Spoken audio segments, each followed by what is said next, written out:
Hi, everybody, and welcome to Stop Being Sold, a community of informed consumers who are sick and tired of being sold financial products that they don't understand or need. So if you are tired of being a transaction, go ahead and hit that subscribe button and the notification bell so that you never miss another video from us. My name is Michelle, and this is Brian. How are you, Brian? Hey, doing great, Michelle. How are you doing today? Brian, thanks. So today we are talking about, will the Build Back Better plan or act eliminate Roth IRAs for good?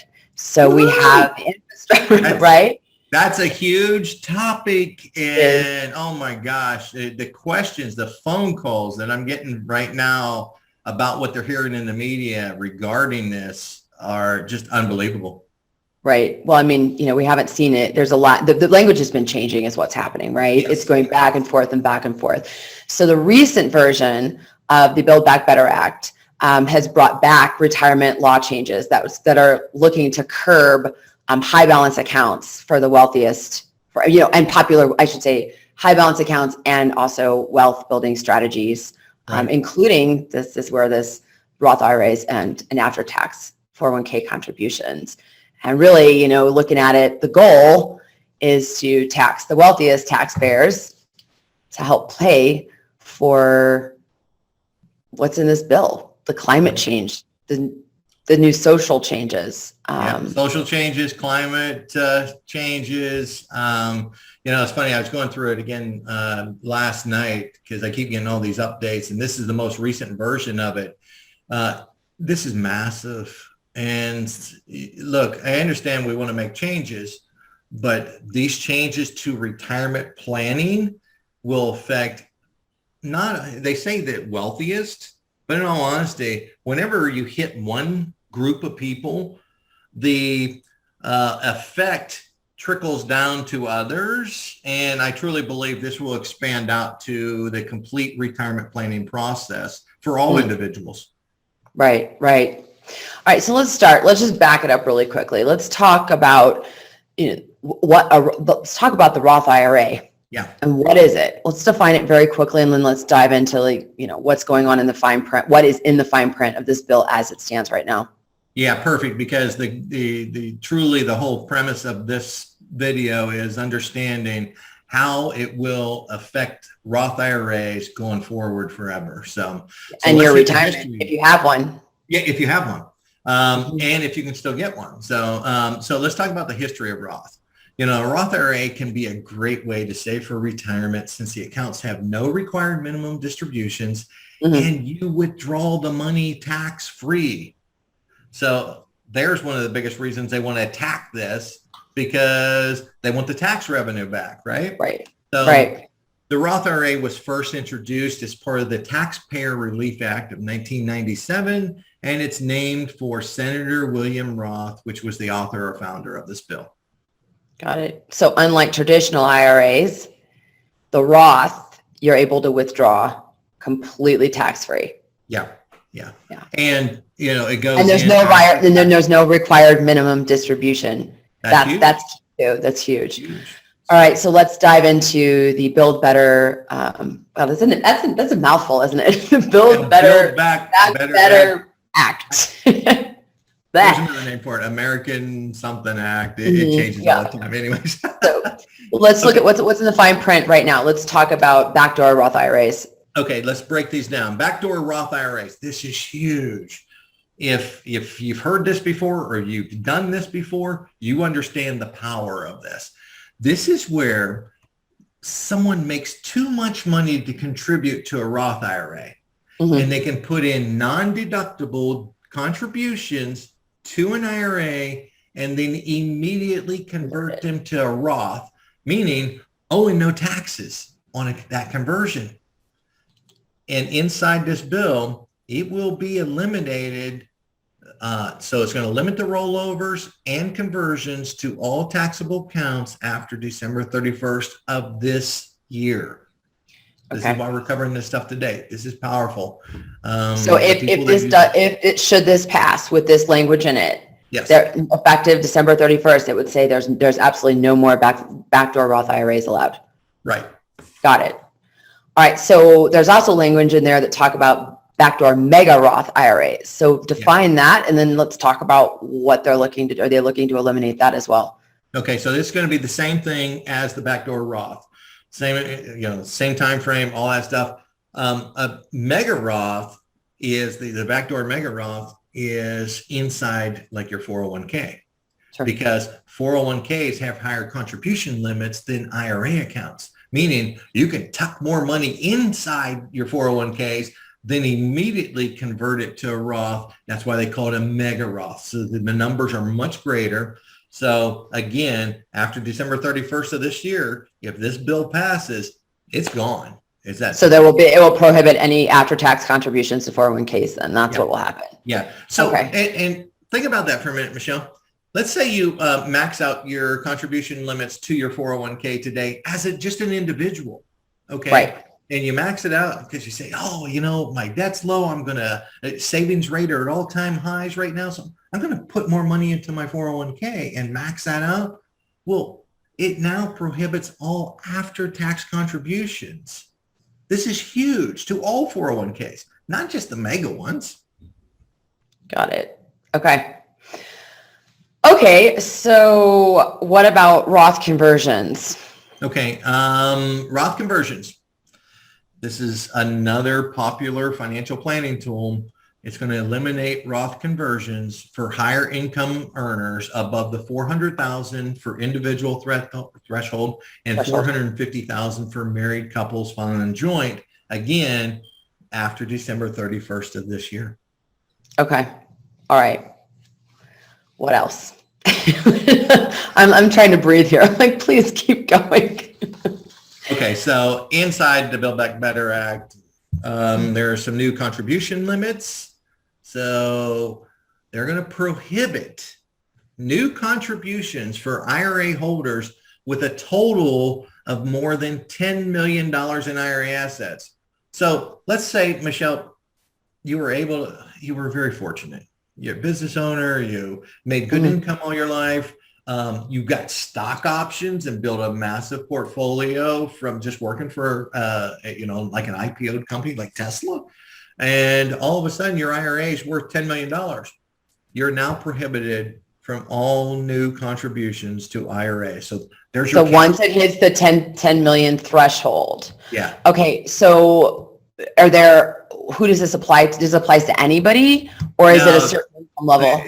For now, it applies to, this is moving fast. There's been a dozen changes in this in the last 2 weeks, but it applies to married couples with income over $450,000 if you're filing joint on your taxes, and individual income over $400,000. So if I make $200,000 and I happen, just roll with this.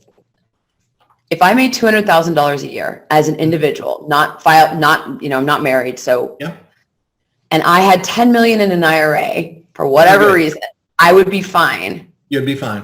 So why? Well, I don't understand. So it seems to me, my question, I guess, is why are they trying to limit how much people can save?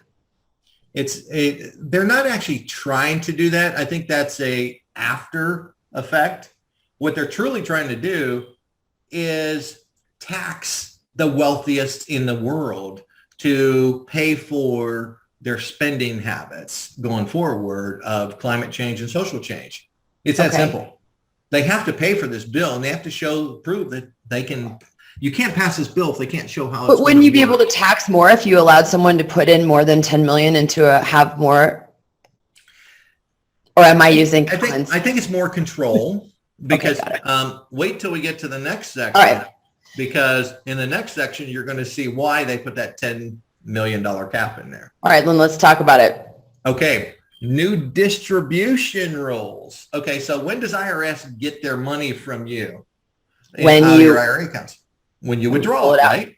Right. Well, if you're not withdrawing it to the age 72 when RMDs come out, right? We're going to create some new rules. New distribution rules for larger accounts. So you're now going to be required to take a special minimum withdrawal of 50% of the amount over $10 million the year following you reach this number. So you reach 10 million, the next calendar year on your taxes, anything over that amount, 50% of that money has to be withdrawn and fully taxed in that year. Okay. So now you understand why they're doing it. I get it. Yes, absolutely. So there also are some new reporting requirements in the Build Back Better Act as it stands today. Right. So that's important. I mean, Byron, you said it before. This is evolving. This is changing. They're pulling things in. They're taking things out. So let's talk a little bit about reporting requirements and those changes. Okay. Before we do that, one more thing. Yeah. Remember, we talked about the $10 million threshold. Oh yeah. Something else they threw in there was we haven't seen the language yet. More restrictive provisions if it's over 20 million. So if your account's over 20 million, this could be, what if it's 75% of the amount over that has to be wrong that year? We haven't seen that number yet, so that just got thrown in there. So who knows? But so just remember that. So new reporting requirements. Let's hit that one. Like you just said. So record keepers. So that'd be like your TD Ameritrade, your Schwab, your Fidelity, now will be required to have annual reporting for all accounts over 2.5 million.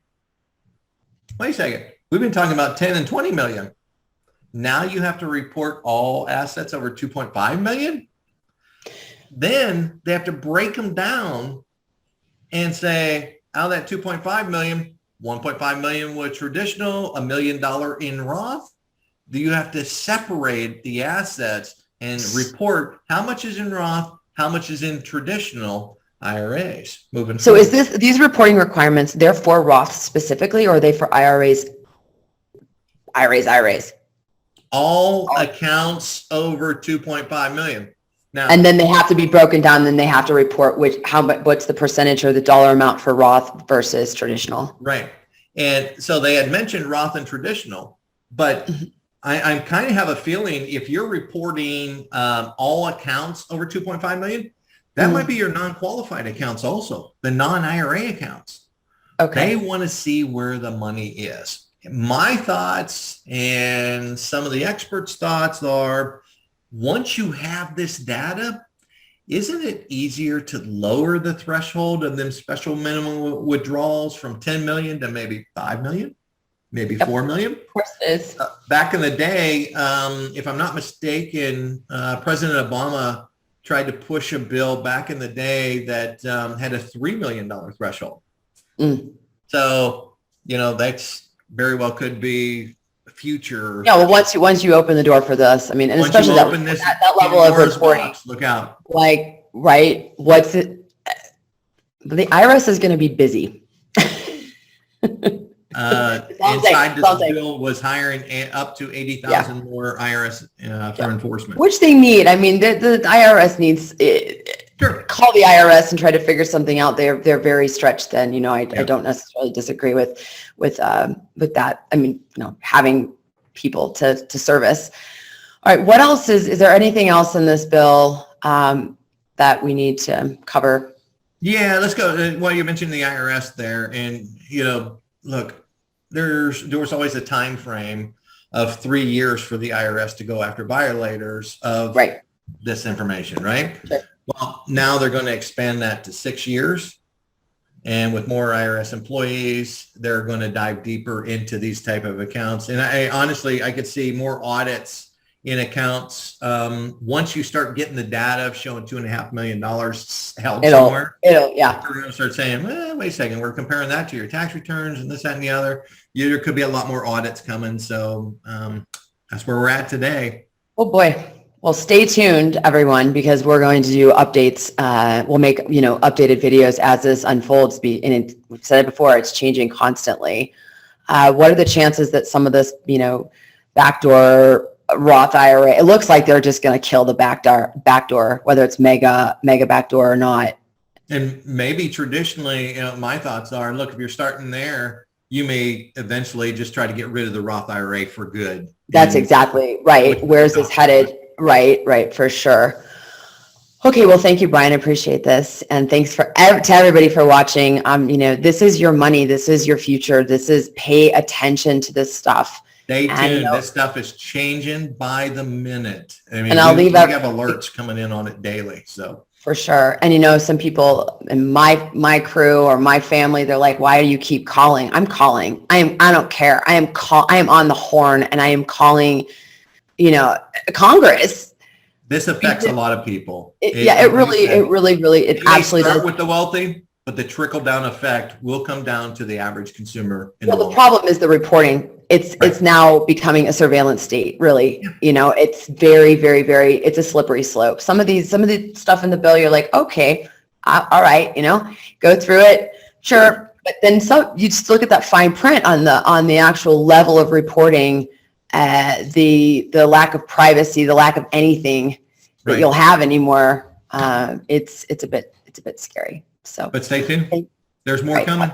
Absolutely. And if you like the content of this video, go ahead and subscribe if you haven't already. A lot of the people that watch this channel are not subscribers, and also hit that like button so others can find this. That's how the algorithm works. So thanks so much, everyone, for watching, and thanks, Brian, for breaking this down for us.